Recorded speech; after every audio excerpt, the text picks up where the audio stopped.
y a 53 millions de chômeurs recensés officiellement, ça veut dire qu'il y en a plus, dans cette foutue Europe. Alors, je l'aime beaucoup, mais enfin, c'est intenable. Évidemment, on laisse faire ça, ça signifie qu'en matière de retraite, eh bien, les vieux, et je le dis tout affectueusement, d'autant que je n'en suis pas très loin, les vieux, eh ben, on ne les solde plus, on considère que ça coûte cher, etc., etc.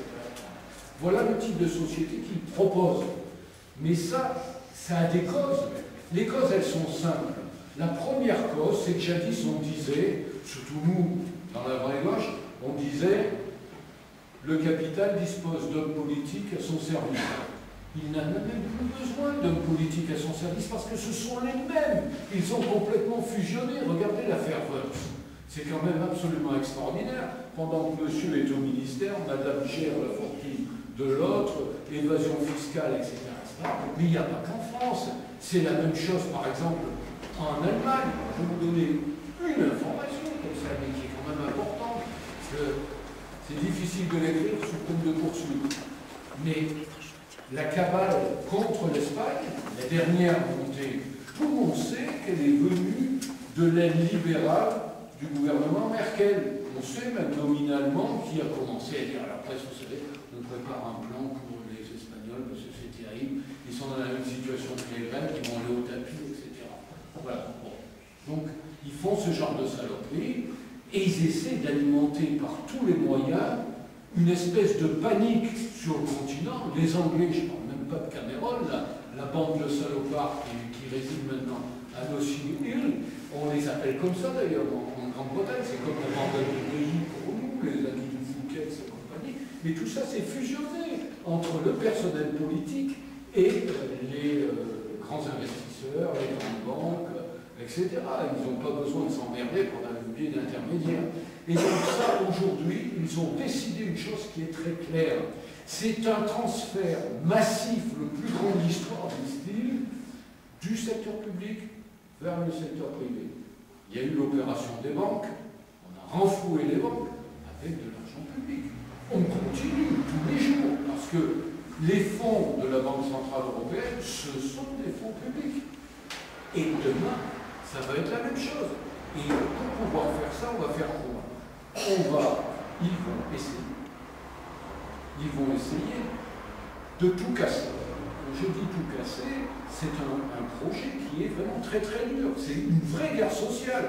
Il ne faut pas se tromper sur cet objectif-là. Ils tentent de geler les salaires maintenant dans toute une série de pays. C'est déjà fait pour certains pays avec des baisses nominales de salaire. C'est-à-dire les fonctionnaires en Irlande, les fonctionnaires en Grèce, les fonctionnaires en Espagne ont vu leur salaire diminuer. Les services publics, on sert le robinet, les services publics ne fonctionnent plus. Mais quand vous discutez avec, je n'ose même pas dire ces grands bourgeois, parce que c'est pire encore, quand vous discutez avec eux, mais si vous devez offrir des services à la personne, mais il faut que cela ait un coût. Et le coût, ce sera évidemment ceux qui pourront le payer qui le paieront. Les autres, ils sont destinés à la soupe populaire. Voilà. Donc là aussi, il y a...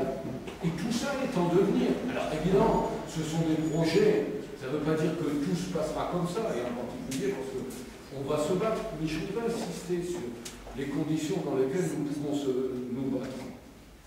Il faut évidemment faire l'unité la plus large. Il y a aujourd'hui un objectif, qui est la journée d'action dans toute l'Europe du 29 septembre. C'est la conférence européenne des syndicats qui en a décidé cet objectif. Mais il faut que ce soit sur des bases correctes. Parce que moi, je n'ai jamais cru aux coïncidences en politique. Et quand je vois Migaud, ex-député socialiste, président de la Cour des comptes aujourd'hui, dire au gouvernement Sarkozy, c'est pas suffisant, vous ne tapez pas assez fort, vous ne tapez pas assez vite, on ne va jamais y arriver en 2013 avec ce que vous proposez. J'ai dit, merde, il y a un vrai problème. Ce n'est pas le problème de Migaud, je m'en fous du problème de Migaud. Et je dis aux camarades socialistes, faites le ménage d'une manière ou d'une autre, enfin, au moins, à minima, dites que vous n'êtes pas d'accord avec ce qu'il vous raconte.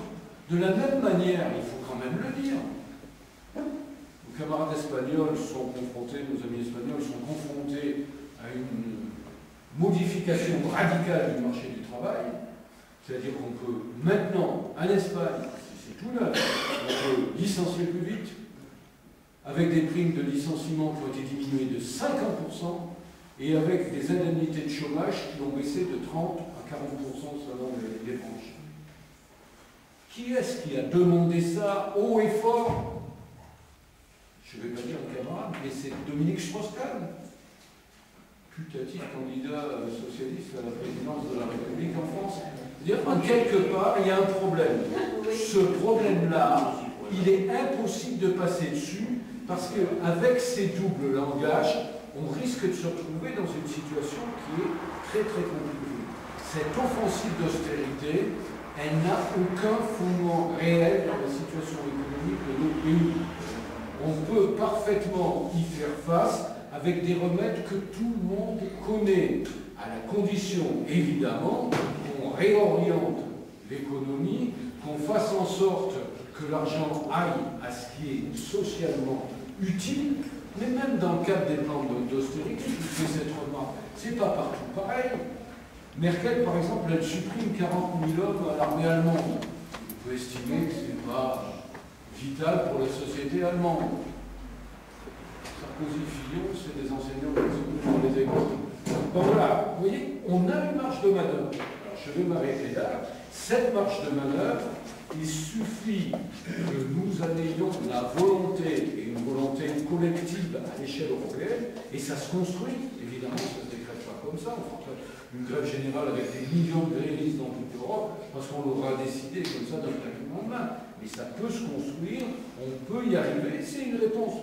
Le mot d'ordre de la banderole européen debout contre l'austérité, c'est une réponse à nos camarades grecs qui disaient au peuple d'Europe, européens debout. Et effectivement, il faut être debout par rapport à une situation où les enjeux sont très, très, très, très importants.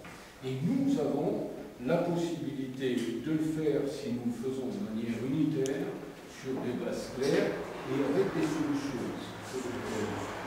Isabelle va vous dire